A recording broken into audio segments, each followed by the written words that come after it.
오늘도 조국 장관은 국회를 찾으셨고요. 그리고 부인 정경심 교수는 편찮으셔서 학교를 휴직하셨다는데 왜 그럴까요? 국민 앞에 했던 조국 장관의 발언들이 자고 나면 하나둘씩 거짓으로 보이는 현상이 계속 나오고 있습니다. 먼저 이 영상으로 모시겠습니다. 사실 저는 그 경제나 경영에 잘 모르기 때문인데 사모펀드가 뭔지를 이번에 공부를 하게 되었습니다. 애초에 사실 알지를 못한 정도입니다. 분명히 말씀드리는 것은 저는 물론이고 제 처든 간에 이 사모펀드의 구성이건 운영이건 뭐 등등의 과정에서 알 수가 없었습니다. 지금 문제가 되고 있는 저의 오촌 조카는 저희 집안의 장손에 해당됩니다. 제사 시절에 제사 때 1년에 한 번 또는 뭐 많아야 한 2번 볼까 이 정도의 관계인데 코링크라는 이름 자체를 이번에 알게 되었고요. 사모펀드라는 것이 잘 뭔지도 모르는 사람입니다. 제가 경제 경영 쪽에는 아주 무지한 것이 현실이고요. 동시에 제 처도 전문 투자자가 아닙니다. 제 처가 펀드 들어간다 생각하고 여러 펀드 이름 중에 하나라고 생각하고 제가 이게 지금 말하는 사모펀드인지 뭔지 자체를 몰랐습니다. 그런데 말이죠. 지금 뭐 코링크도 그렇고요. 표창장도 그렇고 조국 장관이 이야기했던 것과 반대의 검찰 수사 결과가 계속 나오는 것처럼 보도가 되고 있습니다. 양재열 변호사님, 이 검찰 측 이야기에 따르면 어쨌든 표창장에 적힌 내용이 사실과 다르고 또 어쩌면 위조하신 것도 정경심 교수 한두 개가 아닐 거라는 의혹이 있던데요. 예, 그런 식으로 지금 검찰은 보고 있고, 그나마 이제 그 정 교수의 컴퓨터 내에서 의미 있는 위조와 관련된 자료를 좀 찾아낸 것 같다라고 얘기를 하면서 그 위조 정황행을 좀 강조를 하기 위해서인지 다른 것들도 위조한 게 있다라고 얘기를 하고 있어요. 하지만 지금 이제 워낙 피의사실 공표를 놓고 법무부에서 조국 장관이 이거는 이제 조국 장관이 직접 추진한 거 아니고 계속해서 추진해 오긴 한 거지만 피의사실 공표와 관련해서 정치권에서 굉장히 뜨거운 이슈가 되고 있지 않습니까? 그래서 정확하게 어떤 것이 있다라고는 공식적으로 얘기는 안 하고 있는데 그래서인지 어찌 보면 이 언론을 통해서는 또 흩어진 보도들이 좀 나오고 있어요. 그래서 정확한 포즈를 맞추기가 좀 어려운 상황이긴 합니다만 이 부분에 대해서는 이제 정경심 교수 같은 경우에는 SNS를 통해서 다른 부분에 대해서는 직접적으로 또 해명도 하고 있는데 이거는 기소가 돼 있는 상황이지 않습니까? 그리고 저 다른 어떤 참고인이나 이런 사람들도 아마도 지금 검찰의 소환에 응하기보다는 법원의 증인으로 나서서 뭔가 얘기를 하지 않을까. 그래서 상당히 좀 길게 시간이 걸릴 것 같습니다. 네, 전 변호사님 어떻게 보세요? 이 검찰에 계셨을 때 표창장 위조하시는 분들이 이렇게 꽤 있습니까? 너무나 이렇게 놀라는 사실 때문에 많은 분들이요. 궁금해하시거든요. 예전에는 이제 도장을 들고 가서요. 그걸 똑같이 파달라 그랬어요. 그러면 도장 파서 똑같이 파줬는데 그 뒤에는 도장 찍힌 걸 가져가면 컴퓨터로 찍습니다. 그래서 그거 컴퓨터 찍어 똑같죠. 그래서 가끔 저희가 재판할 때 문서 진짜인지 확인해 달라 그러면 답이 뭐라고 오는가 하면 똑같은데 이것만 갖고 판단하지 마라. 그런 감정 결과도 오거든요. 그만큼 요즘은 위조하기가 수월해졌고 그건 이제 고전적인 방식이고요. 조금 더 발전한 것은 이제 컴퓨터 파일을 가해질해서 붙여서 만드는 거거든요. 정경심 교수가 했다는 것으로 그럼 그게 뭐 어렵지 않습니다. 뭐 영화 기생충에 나오지만 집에 가서 한번 해보시면 될 수 있는데 아주 그렇게 어려운 기술이 아니에요. 집에 가서는 하시지 말아야 되는 걸로. 근데 행사를 목적으로 만드시면 처벌이 되는 거 혼자 해보는 건 괜찮은데 지금 검찰도 이게 컴퓨터 파일에서 그 부분을 잘라내서 붙여서 만든 거다. 지금 이렇게 보고 있는 거죠. 그게 이제 정경심 교수의 압수된 컴퓨터 하드디스크가 나왔다는 건데 그건 이제 앞으로 이제 재판 결과를 지켜봐야 될 걸로 보입니다. 아니 다들 안 해보셨기 때문에 저렇게 하면 티 안 나나? 그렇게 궁금해하시는 분들도 있어요. 티 안 나요? 근데 저게 이제 해서 사실할 때 제출할 때 사본을 제출하거든요. 원본이 아니기 때문에 사진만 봐가지고는 사실 잘 알 수가 없죠. 요즘 전부 또 사진도 전부 다 뽀샵을 하지 않습니까? 그러니까 문서 만든 건 요즘 아주 수월합니다. 그만큼 이게 문서의 진정성이 문제가 되고 있는 그런 시대가 됐습니다. 그것도 절대 인사청문회 때 이제 저게 논란이 됐을 때 조국 당시 후보자가 답변할 때 원본을 야당 의원들이 제출하라고 그랬지 않습니까? 원본을 제출하면 깔끔하지 않느냐. 그랬을 때 박지원 의원이 자기 휴대폰에 있는 그 사진을 보여줬었고 그래서 조국 장관이 원본에 대해서는 말을 뚜렷하게 못했어요. 그리고 결국 이제 사본밖에 없는 것으로 입증이 됐는데 지금 이제 뒤늦게 검찰의 이제 수사 결과를 보면 위조된 거기 때문에 사실은 원본이 있을 수가 없었던 거죠. 보통 우리가 표창장을 받으면 저도 그래서 관련이 생각이 나서 제가 예전에 받았던 국무총리 표창장을 좀 한번 찾아봤어요. 그럼 되게 높은 급의 표창장을 받으면 단락 한 장이 아니라 그걸 철을 해서 주는 게 있습니다. 네. 그 원본들을 가지고 있고 이것을 이제 공신력 있는 어떤 입시 지원 기관이나 어디 해당 기관에 임용과 관련해서 내려면은 이걸 복사해서 사본으로 내는 거거든요. 그러니까 사본을 제출하도록 구산대 의전은 규정이 돼 있는 거죠. 그러니까 복사해서 유조해서 만든 그 자체 한 장을 사본으로 제출한 거기 때문에 애초부터 원본은 없었던 겁니다. 그러니까 아마 제가 생각하면 사후적으로 생각해 보면 조국 당시 후보자가 인사청문회에서 원본을 낼 수가 없었던 그런 정황이 아니었나 싶습니다. 네. 아마 검찰은 딸의 기소 여부까지 포함해서요, 아들의 인턴도 혹시 거짓이 아니었나 들춰보고 있는 것으로 전해지고 있습니다. 조국 장관이 분명히 국회에 와서는 내가 경제나 경영은 아주 무지하다. 특히 내 처도 전문 투자자가 아니라고 하는데 이 사모펀드, 조국 패밀리 펀드라 불리는 이곳에는 사모님이 상당히 꼼꼼하게 하나 두 개 다 챙긴 것처럼 의혹이 보도가 되더라고요, 교수님. 그렇습니다. 그러니까 이 표창장 위조건이 지금 하나 있어서 이미 기소가 네. 된 상태이고 또 하나 지금 이 정경심 씨가 주도적으로 한 것으로 지금 계속 이야기가 나오고 있는 게 사모펀드에 관한 건데요. 네. 이 사모펀드는 설립에서부터 지금 운용, 그다음에 네. 투자까지 사실은 정경심 씨가 곳곳에서 관여한 흔적들이 지금 나오고 있는 겁니다. 특히 본인은 모른다고 하는데 해당 이사진들한테 왜 카메라에 제대로 응대를 못하고 그렇게 말을 하냐라고 질책했다는 보도도 있던데요. 그렇습니다. 그러니까 지금 추가적으로 나오는 의혹들, 금방 말씀하신 그런 내용이라든지 설립 초기부터 주식을 사겠다는 의향서를 제출해서 인가까지 찍었다는 거라든지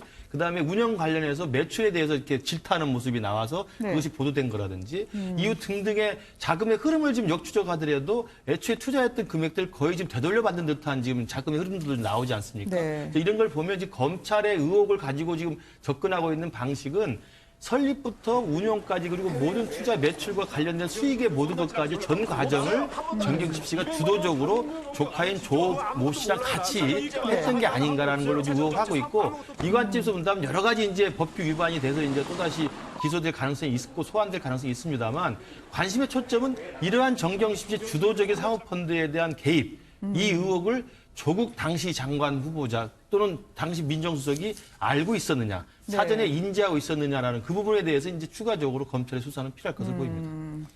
모를 리가 없을 거다라고 이제 검찰은 보고 있지만 아직 정확히 나온 건 없었었는데요. 정 변호사님께 좀 여쭙고 싶습니다. 왜냐하면 이 사모펀드라는 거 저희는 뭔지 잘 모르는 사람이다라고 조국 장관이 이야기를 했는데 이 부인이 한 걸 보면 임원에게 언론 대응을 지시하고요. 또 운영 관련해서 왜 매출이 이렇게 떨어지느냐라는 것처럼 질책을 했다고 하면 이거를 부인 정 교수의 역할을 어떻게 봐야 될까요? 지금 이제 그 김 교수님 말씀대로 이 운용사의 설립부터 운영까지 다 관여한 것이 아닌가 하는 그런 의혹들이 나오고 있거든요. 네. 그러니까 설립 자금에 들어간 돈이 그 정경심 교수한테서 나왔고요. 또 정 교수의 동생이 그 운용사의 주식을 사는데 그 돈도 또 정 교수가 또 동생한테 빌려줬다 그러고요. 그러니까 실제 빌려준 것인지 본인이 참여를 한 것인지 네. 그런 의심도 들거든요. 그리고 그 뒤에 이제 돈이 돌아가고 할 때도 보면 그 정 교수가 관여한 것이 있어서 과연 정 교수는 전혀 몰랐다고 하기는 쉽지는 않을 걸로 보이고요. 네. 다만 조국 장관이 몰랐다. 뭐 그것은 이제 옳은 그것이 맞는지 안 맞는지는 추가 조사를 통해서 밝혀져야 될 것인데 일반적으로는 이 돈이 한 10억 그 전후가 돈이 왔다 갔다 하는데 네. 그 같은 부부인데 조 교수한테 아무 말도 안 하고 그 당시 네. 교수인데 그렇게 할 수가 있었을까? 그런 점에서 좀 그 수사가 필요한 겁니다.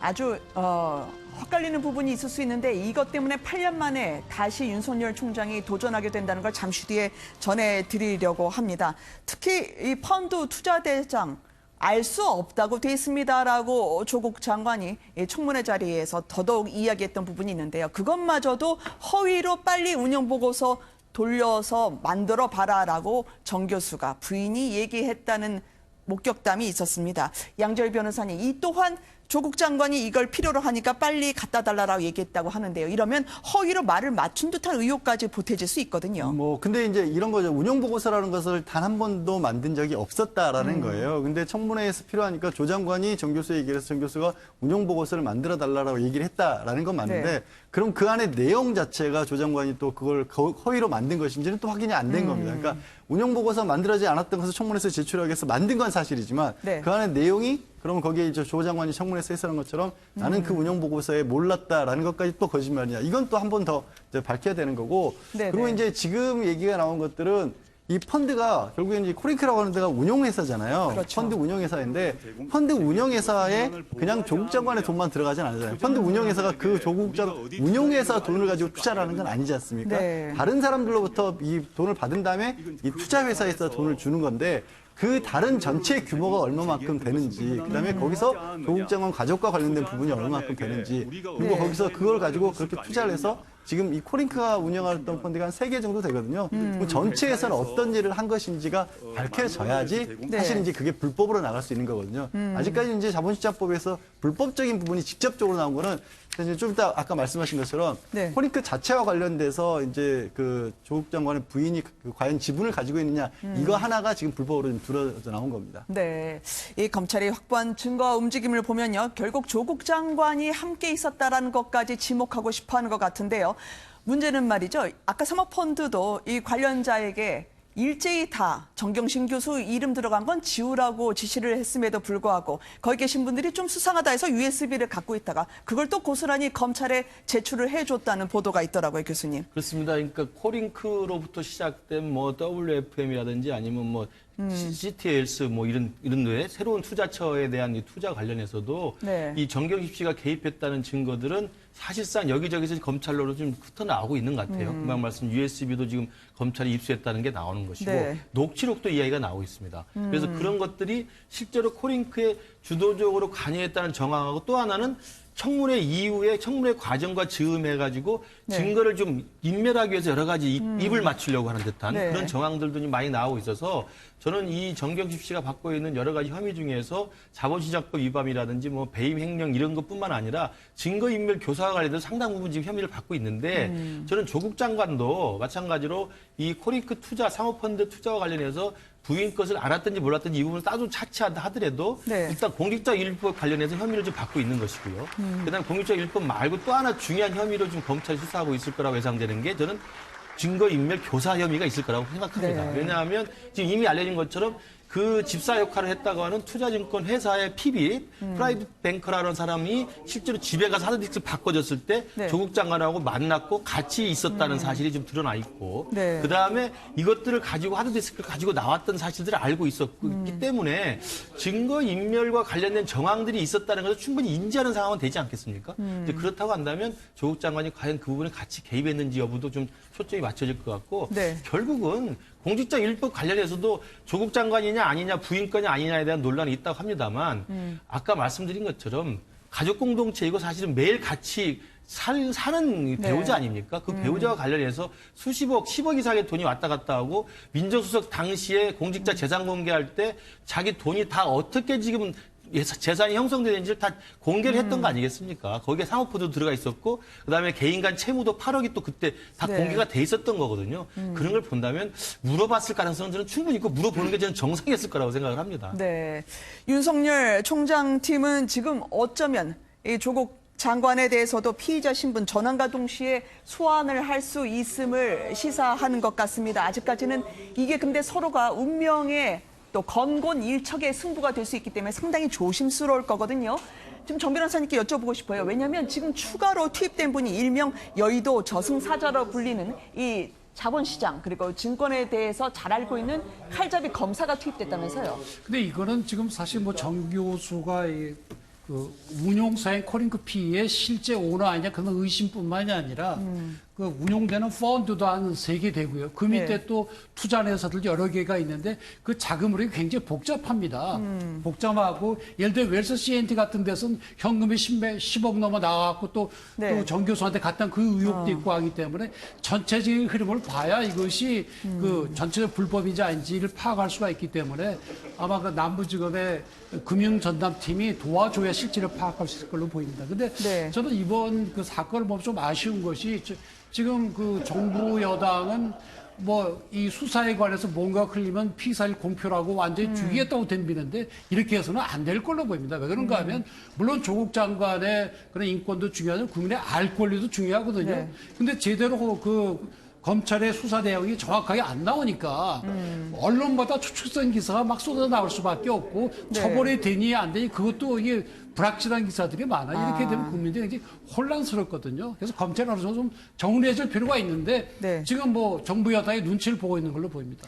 하나 여쭤보고 싶은 게 있습니다. 왜냐하면 지금 윤석열 총장이 8년 전에 이제 중수 일과장으로 돼 있었는데 그때는 부인 범죄로 이 남편을 단죄하려고 하는 걸 실패했거든요. 그렇습니다. 이번에도 조국 장관을 보면 부인이 했고 부인이 알고 있으며 부인이 다 했다는 취지로 얘기했기 때문에 운명 공동체가 아닌 그냥 거주인 정도로 거리를 두고 있단 말이죠. 과연 그렇습니다. 이번엔 윤석열 총장이 해낼 수 있을까요?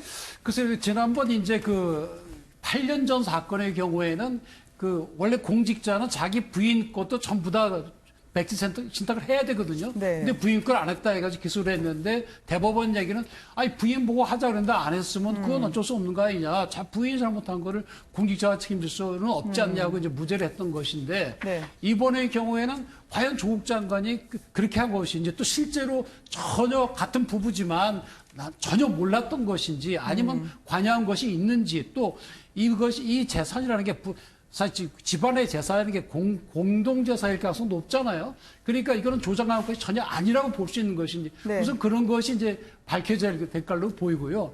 현재로서는 아직 조국 장관에 관한 점까지는 아직 수사가 진전이 안 네. 됐고 수사 그냥 그 바로 직전이 아닌가 그렇게 추측이 됩니다. 네, 장관, 더더군다나 현직 장관을 기소한다. 이건 서로가 자신의 자리를 내놓을 각오로 해야 되는 승부가 될 겁니다. 그런데요, 조국 장관은 검찰 수사는 수사, 본인은 본인, 사흘째 국회로 가던데요. 사흘씩이나 갔던 장관을 많이 보지 못했던 것 같습니다. 어떤 이야기를 들었을까요? 함께 보시겠습니다. 기자들적으로 제가 얘기하면 나는 항상 얘기하는 아직은 여러모로 저렇게 많이 도와주셔서 감사합니다. 여러 가지 의혹을 제기하지만 검찰 수사에 맡기자 하는 입장입니다. 그래서 그렇게 다 약속했지만 그렇게 못했는데 이번에는 문재인 정부에서 특히 우리 조국 장관께서 완성했으면 감사가 바랍니다. 저의 부족함이나 미흡함, 불찰 이런 게 아주 많음에도 불구하고 이 자리에 오게 되었습니다. 그래서 뭐 가족 관련 수사가 있습니다만 제가 왈가왈부 할 수 있는 사안도 아니고요.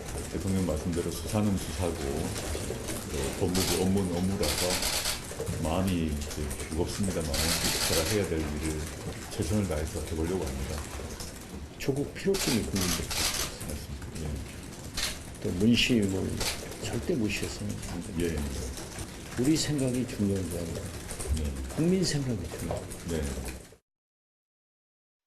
범여본으로 불리는 분들은 어떻게든 뭐 민심 이야기도 하면서 사법개혁 이야기하면서 반반 섞어 얘기하는 것 같은데 조국 장관은 늘 답변이 한결같더라고요. 무겁지만 해보려고 한다. 예. 사실 지난번 처음 이제 취임 후에 그 네. 정당 대표들 만나러 간 자리에서도 민주당하고 정의당한테는 뭐 격려도 받고 그다음에 네. 경고도 받고 했습니다만 다시 그때 당시에서도 사실은 대한정치연대 유성엽 대표들은 면전에서 그만두라고 이야기를 하지 않았습니까? 네. 그때도 무겁게 받아들이겠다는 이야기를 했고요. 오늘 또 추가적으로 지금 가서 박지원 의원을 만난 자리에 지금 화면이 나오는데 네. 저는 박지원을 왜 만났는지도 이해가 잘 되지 않습니다만은 어찌됐든 만난 자리에서 박지원 의원도 사실은 그동안 조국 후보자 편을 많이 들었던 사람인데 지금 네. 와서는 좀 필요증이 있다, 무섭다, 무섭게 받아들여라. 상당히 좀 경고성 발언을 좀 날리고 있고요. 그다음에 오늘 간 자리에서 저기는 안 나왔습니다만 민주평화당의 정동영 대표하고 조배수 원내대표도 만났어요. 네. 그래서 조배수 원내대표는 대놓고 또 이야기를 했단 말입니다. 그만두는 게 어떻겠느냐고 이야기를 했기 때문에 저는 그런 부분들을 보면 조국 장관이 지금 새로운 장관의 역사를 너무 많이 쓰고 있는데 네. 두 번에 갈라가지고 사실은 국회를 찾아가서 이렇게 만나는 것도 좀 특이할 뿐만 아니라 면전에서 내려놓으라고 그만두라고 하는 취임 인사차 국회를 예방한 장관도 전무후무할 겁니다. 아마 앞으로도 네. 없을 거고. 그래서 저는 그런 모진 걸 다 견뎌내고 장관을 하면서 검찰개혁을 하겠다는 건 도대체 무엇인지 잘 모르겠고요. 하나만 더 말씀드리면 지금 정경심 씨의 소환은 눈앞에 지금 다가오고 있는 거 아니고 기소는 돼 있는 상태고 사실 유죄 판결도 지금 예측 못하는 거고 구속이 될 수도 있는 거 아니겠습니까? 네. 만약 그렇다고 한다면 현직 장관의 부인이 구속이 되거나 재판에 옮기는 상황에서도 나는 모른다고 하면서 장관직을 계속 수행할 수 있을지 지금까지 해온 걸로 보면 그렇게 주장할 수도 있어 보이는데 네. 그게 과연 대한민국 국격이나 대한민국 법치 질서에 맞는 것인지는 본인이 저는 스스로 생각해야 될 문제인데 네. 저는 청와대나 민주당도 이 상황이 계속 흐르면 저는 여당과 청와대도 굉장히 정치적 부담이 클 거라고 생각을 해요. 조국 장관은 형벌을 감내하고 그렇지만 내가 할 일은 하겠다라고 오늘도 다시 이야기를 했습니다. 양지열 변호사님, 이분을 바라보는 국민의 심정은 어떻게 나타나고 있나요? 오늘 보니까 문 대통령 지지율 취임 이후 최저로 떨어졌던데요. 그렇습니다. 아마도 이제 추석 이후에도 계속해서 이제 검찰 수사와 관련된 부분들, 특히 이제 정교수와 관련돼서 좋지 않은 어떤 뉴스들이 계속해서 쏟아져 나오다 보니까 부정적인 어떤 시각이 올라갈 수밖에 없는 그런 상황인데 네. 또 한편으로는 또 이 직접적으로 그렇다고 또 퇴진을 요구해야 될 것이냐에 대해서는 또 반대하는 목소리도 또 높아요. 이거는 결국 국민들의 입장에서 봤을 때는 검찰의 수사의 향방이 크게 좌우하지 않을까 싶습니다. 검찰 수사가 정말로 네. 지금 의혹을 갖고 있는 부분처럼 잘못된 부분이 나온다라면 이거는 더 어떻게 보면 더 떨어질 수 있는 상황이 될 수가 있고 네, 네. 문 대통령에 대한 지지도라든가 아니면 그 어떤 요건에 대한 지지도 자체가 떨어질 수도 있는 거고 이게 또 반대로 아직 이렇게 많은 의혹이 쏟아져 나오는데 검찰 수사 결과가 그 뭐 빈수레가 됐다 이렇게 될 경우에는 또 반대의 어떤 급부가 생길 수도 있는 상황이라서 네. 그래서 지금 여권이나 정부에서도 쉽게 뭔가 움직이지는 못하고 있는 상황으로 보여요. 문 대통령의 지지율을 보면 거의 증발하다시피요. 10% 이상을 앗아갔습니다. 혹시 이 국민들의 마음은 민주당도 탐탁치 않지만 한국당의 투쟁 방식도 마음에 들어오는 건 아니다. 차라리 조국 장관이 어르신의 짐을 덜어주라. 그런 뜻은 아닐까요? 그러니까 조국 장관, 그러니까 민주당이나 정부에 대한 지지자들 중에서도 조국 장관을 보는 시각이 다른 분들이 좀 많이 있습니다. 그리고 특히 이제 무당층이라고 할 수 있는 부분들도 좀 많이 갈리는 것 같아요. 그래서 네. 제가 이 결국 검찰 수사에 따라 다르다는 게 수사 결과에 따라서 그분들의 입장이 완전히 크게 왔다 갔다 할 수 있을 거라는 거죠. 근데 문제가요. 저분이 청문회 때 뭐라 그랬는가 하면 그게 뭐 부인의 그 어떤 것이 범죄로 네. 밝혀지면 어떻게 하시겠습니까? 물어보니까 네. 아니 뭐 법 앞에 다 평등한데 처벌을 받아야 되겠죠. 네. 이렇게 얘기했거든요. 그러니까 본인이 물러나겠다는 얘기를 안 했어요. 그러니까 아마 지금 그 당시 그 얘기를 그대로 이제 우리가 생각을 해보면 자기 부인이 뭐 구속돼서 뭐 감옥에 가거나 말거나 나는 할 일을 하겠다 이렇게 얘기를 한 것 같거든요. 실제로 그럴지는 모르겠는데. 네. 그래서 뭐 계속 장을 하실지는 뭐 정치적으로 판단하셔야 되겠지만 국민 여론하고는 별 관계없이 이제 가시는 것 같다는 그런 생각이 듭니다. 네. 저는 그 여론조사를 보면 추석 이후에 반대 여론이 굉장히 높아지고 있고 특히 제일 지금 주목할 것은 대통령에 대한 지지 여론이 막 빠지고 있는 거거든요. 그리고 민주당 지지도가 많이 대거 빠져 있고 물론 네. 이게 한국당으로 가지는 않습니다. 저는 그래서 민주당에서 빠져나오는 이 중도층이나 무당파 한국당으로 가지 않는 현상이 금방 말씀하신 것처럼 오늘 나온 여론조사 결과 조국 장관 퇴진 투쟁에 찬성하냐 반대냐 퇴진 투쟁에 반대 여론이 높다는 것은 네. 한국당에 마음을 주지 못한다는 거예요. 그렇죠. 한국당의 퇴진 투쟁이 마음에 들지 않는 거거든요. 지금 화면에 나옵니다만 삭발하는 거 네. 뭐 좀 불편하잖아요. 어색하고. 그래서 네. 저런 것에 전적으로 동의하지 못하기 때문에 조국 장관 퇴진 투쟁에는 한국당식의 방식은 동의하지 않다가 많지만 여전히 대통령의 국정 지지도가 사상 최초로 지금 빠지고 있고 민주당의 네. 지지율이 거의 10% 가까이 빠지고 있는 것들을 보면 조국 리스크라는 것이 지금 제가 볼 때 네. 청와대나 여당에는 굉장한 좀 리스크를 안고 가는 것이다. 유시민 이사장도 스스로 발언했습니다만 리스크를 안고 가는 것이고 리스크를 안고 가긴 가는데 이게 만약에 최종 종착점에 가서 검찰의 수사 결과나 명백한 허위나 명백한 범죄 행위가 입증됐을 때는 어떻게 하겠습니까? 저는 그래서 저는 민주당이 그 불안정성을 보고 마지막 그 기관차의 마지막까지 가보려고 한다고 한다면 그 네. 후폭풍은 대단할 거라는 것을 저는 감수하고 가야 될 거라고 생각을 합니다. 네. 말씀하셨던 것처럼 오늘 한국당은 초선의원 5명이 또 무더기로 한자리에 앉아서 삭발 투쟁을 이어갔습니다. 현장 보시면서요. 더 저희가 덧붙이도록 하겠습니다. 함께 보시죠.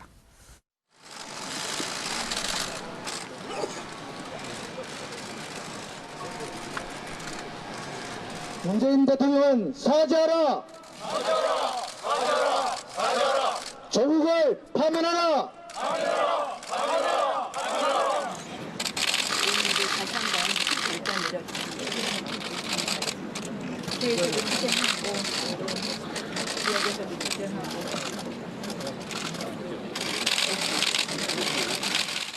오른쪽 방을 봐주세요. 조국이 즉각 자리에서 내려와 검찰 수사를 받으라는 것이 지금 우리 국민들의 강력한 울부짖는 요구입니다. 지난 정권 당시 전가의 보도처럼 쓰였던 경제적 공동체, 경제적 공동체라고 하는 그들의 논리에 비춰보면 조국 부분을 동시에 구속해서 수사하는 것이 마땅하다고 생각합니다. 전현직 의원 포함해서 13명째 삭발투쟁에 동참하고 있다고 합니다. 나경원 원내대표가 아마 독려를 하고 있는데요. 확실히 이제 눈에 띄긴 하네요. 워낙 머리를 삭발하신 분들이 많아서요. 20-30명이 대기하고 있다고 하는데요. TK 분들이 꽤 보입니다, 김 교수님. 그래서 지금 이 삭발 릴레이가 되니까 뭐 지지하는 사람도 있습니다만 전 개인적으로 이제 그만해야 된다고 생각을 하고요.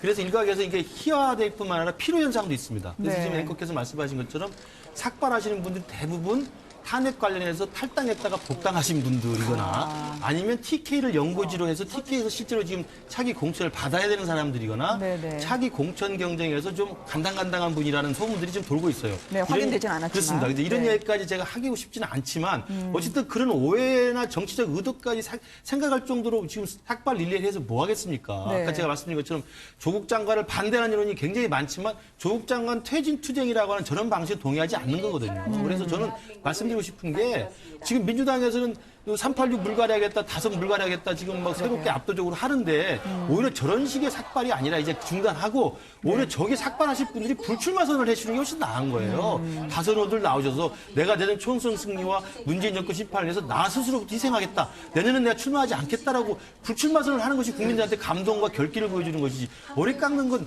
이제는 불편합니다. 좀 그만했으면 좋겠습니다. 네, 양조희 변호사님, 이제 박지원 의원은 아예 국회가 조계사가 되게 생겼다라고 이야기를 하던데요. 이게 희화화되는 단계로 접어든다는 게 위험 신호죠. 그렇지만 삭발하는 순서, 정말 물갈이 순서냐 아니냐라는 그런 말까지 나오는 실정이거든요. 그러니까 왜 국회 조계사라는 이야기가 나오면 지금 죄송스럽지만 처음에 몇 분 삭발하실 때는 누가 깎았다는 게 머릿속에 저도 남았던데 네. 이후로는 지금 이름이 기억이 안 나요. 솔직히 말씀을 드리자면. 그러다 보면 국민들 입장에서는 화면을 볼 때도 이제 이 시점에서 왜 이렇게 하실까라는 얘기도 나오고 지금 잠깐 지적하신 것처럼 총선 앞두고 있잖아요. 총선 네. 앞두고 있으면 지금부터 본격적인 이제 공천 릴레이 들어갔다고 봐야 되거든요. 저렇게 머리 깎으신 분들을 당에서는 그러면 아니 머리까지 깎은 사람을 정리하겠다고 나서냐 이러면 또 뭐가 되겠습니까? 그러니까 자유한국당이 공천에 있어서 어떻게 보면 당 대표나 원내대표의 그 어떤 권한을 행사할 수 있는 게 스스로 막히는 거예요. 그 와중에 민주당에서는 지금 386들 이해찬 대표부터 스스로 나서서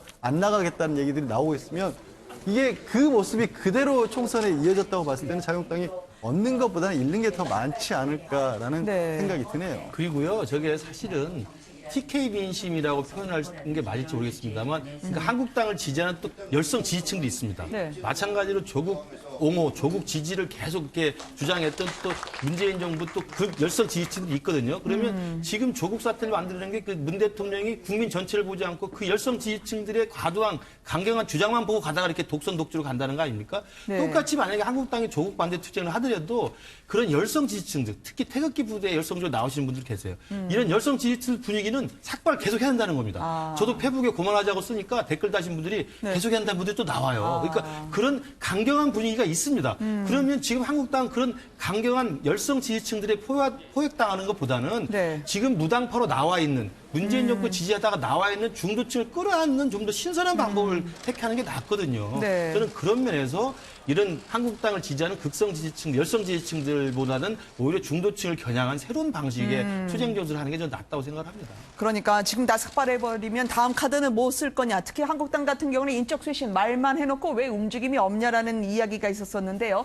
그러면 물갈이를 잘 하는 당이 총선에서 승리한다. 그 법칙을 볼 때 민주당은 인재 영입에 상당히 공격적으로 나서고 있는 것 같습니다. 정 변호사님 보니까 그런데 좀 김동연 전 부총리까지 포함해서 삐걱거리는 소리도 들리던데요. 사실 지금 지금 우리 문재인 정권에 들어서 나서 제일 지금 약한 부분이 경제 분야 아닙니까? 그 점에서 김동연 전 부총리를 열심히 영입하려고 하는데 이분에 대해서도 자유한국당에서도 영입하려고 한답니다. 근데 이분은 현재까지는 고사하고 있다 그러고요. 또 어떻게 보면 이 정부의 경제 정책을 다 세운 것으로 우리가 추측하는 김수현 청와대 정책실장 같은 경우도 TK로 나가서 이분이 또 구미에자라고 대구에서 학교를 다녔으니까 거기 가서 해보라 그러는데 이분도 또 고사를 하고 있답니다. 그래서 이게 또 모시고 싶은 분과 나가시고 싶어하는 분이 또 달라서 여러 가지 어려움이 있는 걸로 보입니다. 알겠습니다. 정가 소식 함께해 주신 세 분께 감사드립니다. 고맙습니다.